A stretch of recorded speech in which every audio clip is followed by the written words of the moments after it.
Hello everyone, my name is Rafal and welcome to my vlog. So before I jump into today's vlog, which will be slightly different, it's going to be my first Q&A.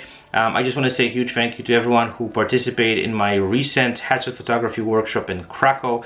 I had an amazing group of very passionate photographers from all over the Poland, and I just want to express my gratitude, and I'm so excited that they were able to come and join this workshop. I had a fantastic time. So again, thank you guys for coming. I really appreciate it that you dedicated this time to spend with me and learn something new about headshot photography. So let's jump into today's Q&A.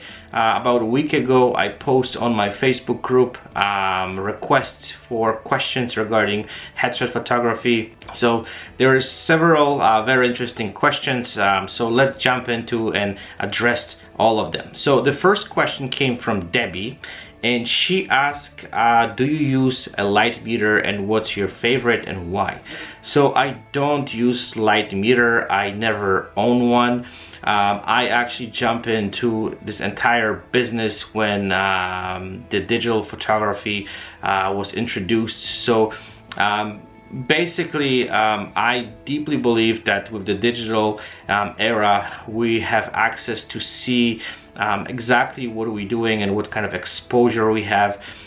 So you can just look at the back of the screen and you right away know what's going on. I know if you're shooting very specific projects where you have to be very precise, that would be a different story.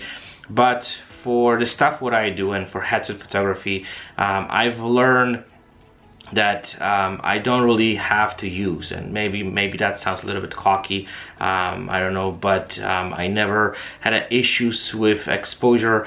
The one tip what I can share is don't try to overexpose the images, because what happens is when you blown away those pixels, you're gonna have a really hard time to recover some of those details in pixels. So it's better to be safe and basically underexpose the images, because in post-processing we can definitely bring that back and we can recover a lot of data. Back in the days with film, there was a completely different story. Nowadays it's much easier, plus we can see right away what we are getting. Also, there's a lot of photographers who shoot tethered, yeah, they can see right away what they getting. So I don't think most of us need a light meter. I know I might get some backlash for this, but in my case, as I said, I never used one, and I don't even think I really need one. So let's jump into the next question. So Yavar, I hope I pronounced that correctly, ask about what's your favorite light distance from the subject and why. So because I'm shooting speed lights, I don't have a lot of power like you would have strobe and then, you know, or similar light. So my lights and my softboxes are fairly close to the subject. We're looking about 1 meter to about 2 meters away. Most of the time they're very close. Everything also depends on the location, depends on the person I'm shooting, also on what kind of lighting I'm going after. But there's no, I would say, rule which you have to have, let's say, 1 meter away from the subject. Everything, you have to basically figure out everything accordingly. As I said, where are you shooting, who's at the front of your camera. For example, if there's someone who has much lighter skin, then you can just put the softbox away. If someone has a darker skin, you can bring it a little bit closer. But I would say 1 meter to 2 meters is actually the distance, which this is my principle where I'm starting, and then depends on, as I said, the situation, then I'm adjusting this accordingly. But that's pretty much how I approach the distance between the subject and the softbox. So the next question came from Jim. Can you go into a detail about how you pose people for your regular headshot work? So there's two, I would say, major thing when it comes to posing. One thing is the body language and the body pose. and the second is the face expression and the position of the head. I don't know, it's not gonna sound a little bit kind of weird, but that's how I approach. So when it comes to the body pose, you always want to make sure that the person is engaging with the camera. So I'll show you a couple of photos where you see the person is always leaning forward towards the camera, and then you try to kind of adjust their body. You always want to make sure the person is in the angle, it's not standing like a soldier straight up, because those images, they don't look good. So the first rule is leaning forward, and then when it comes to the head, you have to also basically changing the head back and forth to find the proper angle. And this is again something which is very tricky, because each person photograph differently. So what you want to do, you definitely want to try different light settings. You want to switch lights back and forth. Also, you want to make sure that the person is constantly moving, and you as a photographer, you're looking after those different angles, and you looking for different movements to find those kind of best angles for the person. Again, this is not something which there's certain rules which you have to follow. Each person is different. You have to work with each individual differently, and you have to find the best angles for the particular person. And this is also takes time.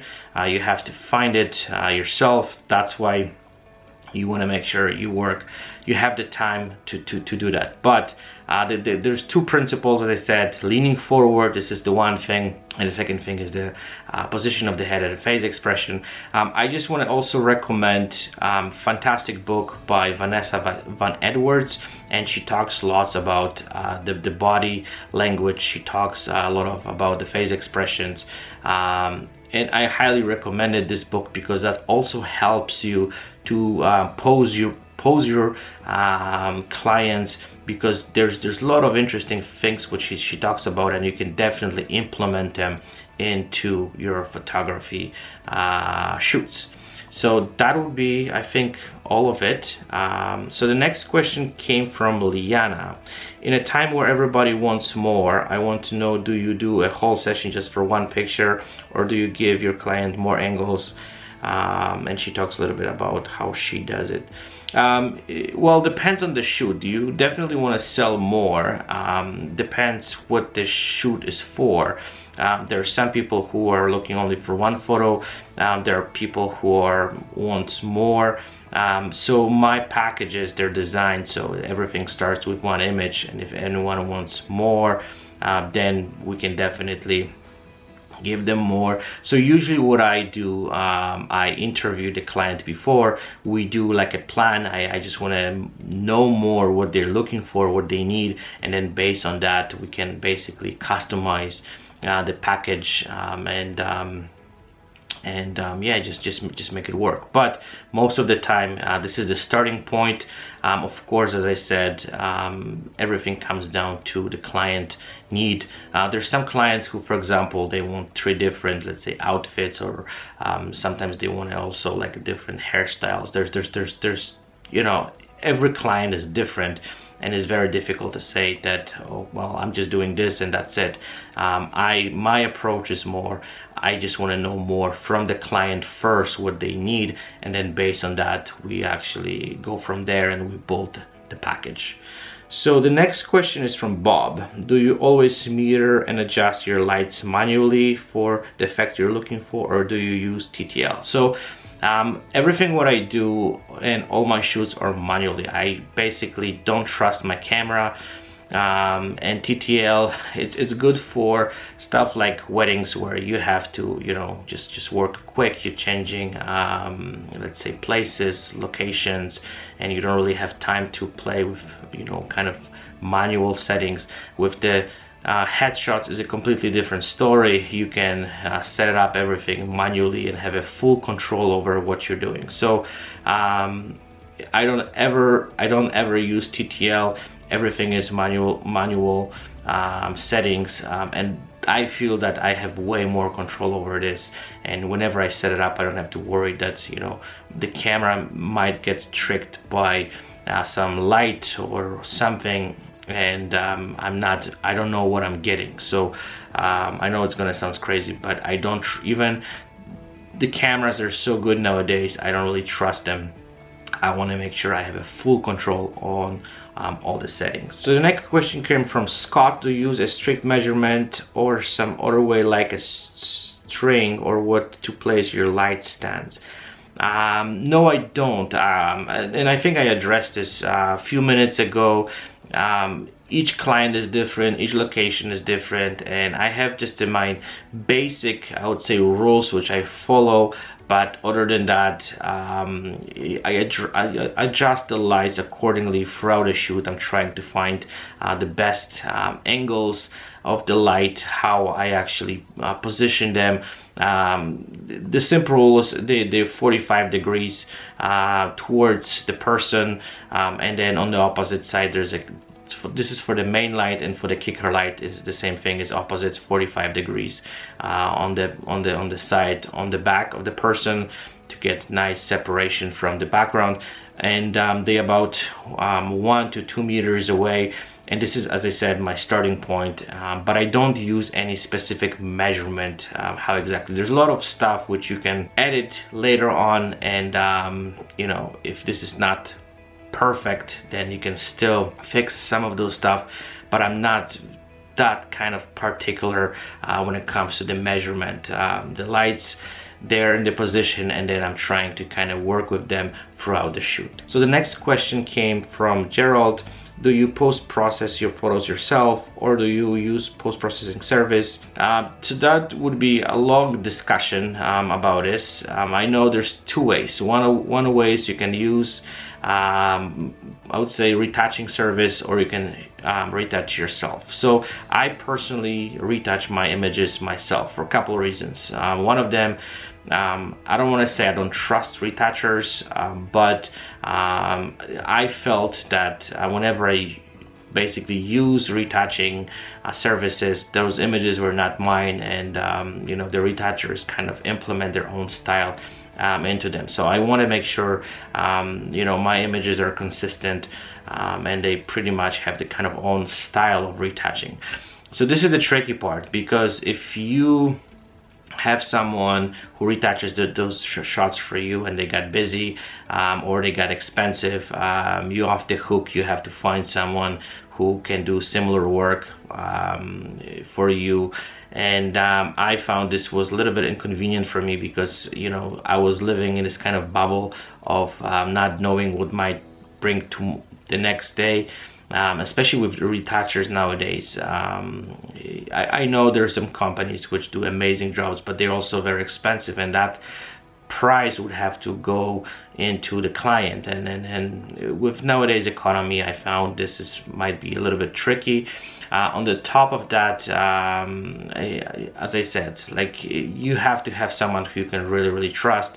Plus, you know, depends what the rules you have when it comes to dealing with client. If you promise the client that the images, they will be ready in a few days, and they're not, you know, that's going to reflect your business. So this is another part which I always terrified me when it comes to the retouching. So I've decided that I will learn retouching myself, and I'm going to be doing this whole thing by myself. And there's several benefits from it. First of all, you becoming better shooter, because you know what you have to do in retouching. So your eye getting better, you can avoid a lot of those issues when it comes to the final images, because you, throughout a shoot, you know exactly what you're getting. And if there's something which you already see, because you've done those mistakes before and you have to retouch them and spend a lot of time, then you become more, I would say, focus on what you're shooting and how you shoot, and if there's anything which can be addressed or changed or fixed, you can do this right away throughout a shoot. On the top of that, again, this is another beneficial thing, you can retouch the images and you can tell the client, okay, I will do it in the next 3 days, and you kind of know your schedule and you know how much work you have to do in order to retouch them. And the more you retouching you do, the fastest also you retouch those images faster. So it's not a huge problem nowadays for me. I know it used to be, but with the time I've learned how to manage this whole thing. So I'm kind of happy and I'm really proud that I've decided to go that path, because this is something which changed my photography. I also, as I said, become a way better photographer because of retouching. And also, I deeply believe that even if you're so overwhelmed, then you can definitely send your images to retouching services. But at the same time, I think you also have to know how to retouch the images, because then you also know what to ask for, what you're looking for, what's your style, and what you're going after. So this is something which, in my opinion, is a huge part of our journey, and this is a big part of photography. And I deeply believe that every photographer, even if you don't retouch your images yourself, you still have to learn how to do it, to understand this entire process from completely different perspective. So that was the last question. I hope I answered them properly. If there's anything else you guys would like to address or add to what I have said, please feel free to contact me, shoot me a message, and I'll try to answer you those questions in more specifics and with more details. So I'm not gonna brag anymore. I hope that gave you the answers you guys were looking for. Thank you for sending those questions. I really appreciate that. And again, thank you for watching. Stay tuned, and I will be in touch with you guys in the next few days. Bye bye.